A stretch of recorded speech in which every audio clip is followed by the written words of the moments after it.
ಶಿವಾಯ. ನಿಮಗೆ movie points ಹೇಳಿದೆ, ರಿವ್ಯೂ ಹೇಳಿಲ್ಲಲ್ಲ.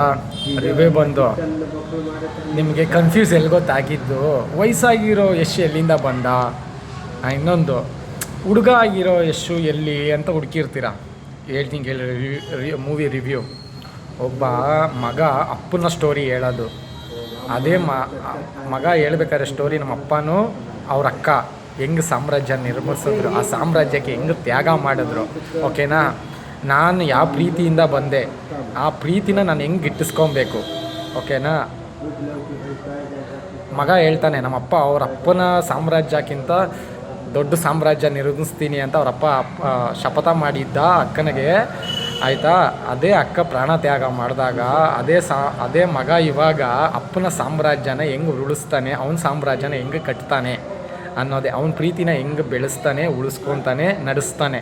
ಅವನು ಯಾವ ಥರ ಪ್ರೀತಿನ ಪ್ರಪಂಚನ ಮಾಡ್ತಾನೆ. ಆಯಿತಾ, ಅವನ ಪ್ರಪಂಚದಲ್ಲಿ ಯಾವುದು ದೊಡ್ಡ ನಶ ಕಾಣಿಸುತ್ತೆ, ಆ ನಶಾಗೋಸ್ಕರ ಅವನು ಏನೇನೆಲ್ಲ ಯುದ್ಧ ಮಾಡ್ತಾನೆ. ಆಯಿತಾ, ಅದಕ್ಕೆ ಕೇಳ್ತಾರೆ ಪ್ರಪಂಚದಲ್ಲೇ ಅತ್ಯಂತ ದೊಡ್ಡ ನಶ ಯಾವುದು. ಆಯಿತಾ, ಅವನ ಪ್ರೀತಿ ಯಾವ ಲೆವೆಲಲ್ಲಿ, ಕೋಪ, ತಾಯಿ ಪ್ರೀತಿ ಆಗಿರ್ಬೋದು, ತಂದೆ ಪ್ರೀತಿ ಆಗಿರ್ಬೋದು, ಸ್ನೇಹ ಪ್ರೀತಿ ಆಗಿರ್ಬೋದು. ಓಕೆನಾ, ಇಲ್ಲ ಒಂದು ಹುಡುಗಿ ಪ್ರೀತಿ ಆಗಿರ್ಬೋದು. ಒಬ್ಬ ಮನುಷ್ಯನ ಕ್ಯಾರೆಕ್ಟ್ರ್ ಹೆಂಗೆ ಬದಲಾಯಿಸುತ್ತೆ ಅನ್ನೋದೇ ಇಂಟರ್ವಲ್ ಆದಮೇಲೆ ಮಗನೇ ಕ್ಯಾರೆಕ್ಟ್ರು ಬರೋದು.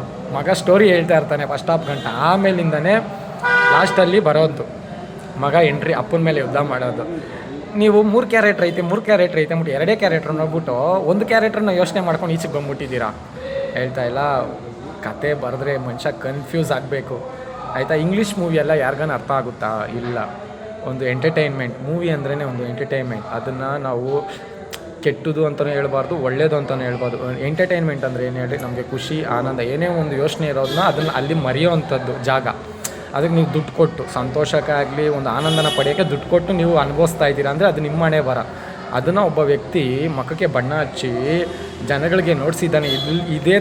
ಈ ಥರನೂ ಒಂದು ಪ್ರಪಂಚ ಇತ್ತು, ಈ ಥರ ಒಂದು ಸಾಮ್ರಾಜ್ಯ ಒಂದಿತ್ತು, ಈ ಥರ ಯುದ್ಧಗಳು ನಡೆದಿದ್ದಾವೆ ನಮ್ಮ ಜನಗಳಲ್ಲಿ. ಒಂದು ವಸ್ತುಗೋಸ್ಕರ, ಒಂದು ಪ್ರೀತಿಗೋಸ್ಕರ, ಏನು ಹೇಳ್ರಿ, ಒಂದು ಸಂಬಂಧಕ್ಕೋಸ್ಕರ ಅಂತ. ಇದನ್ನೆಲ್ಲ ನೀವು ಅರ್ಥ ಮಾಡ್ಕೊತೀರಾ. ಈ ಇಂಗ್ಲೀಷ್ ಮೂವಿ ಲೆವೆಲಾಗಿ ನೋಡಬೇಕು ಕನ್ನಡ ಸಿನಿಮಾನ ಅಂದ್ಬಿಟ್ಟು. ಕನ್ನಡ ಸಿನಿಮಾನ ಇಂಗ್ಲೀಷ್ ಮೂವಿ ಲೆವೆಲ್ಗೆ ನೋಡಿದ್ಮೇಲೆ ನಿಮಗೆ ಹಳೇ ಕಾಲದ ಸ್ಟೋರಿ ಎಲ್ಲ ಜ್ಞಾಪಕ ಬಂತ.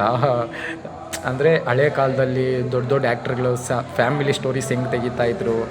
ಆಯಿತಾ, ಆ ಥರ ಜನ ಅಪ್ಡೇಟ್ ಕೇಳಿದ್ರೆ ಅಪ್ಡೇಟ್ ವರ್ಷನಲ್ಲೇ ತೆಗೆದ್ರೆ ಜನ ಬೈಕೊತಾರೆ. ಆದರೆ ಸ್ಟೋರಿ ಮಾತ್ರ ಸೂಪರ್ ಆಗೈತೆ. ನಾನು ಇನ್ನೂ ಮೂವಿ ನೋಡಿಲ್ಲ, ಆದರೂ ಮೂವಿ ರಿವ್ಯೂ ಹೇಳ್ತಾ ಇದ್ದೀನಿ. ಸ್ಟೋರಿ ಮಾತ್ರ ಸೂಪರಾಗಿ ಬರೆದವ್ರೆ.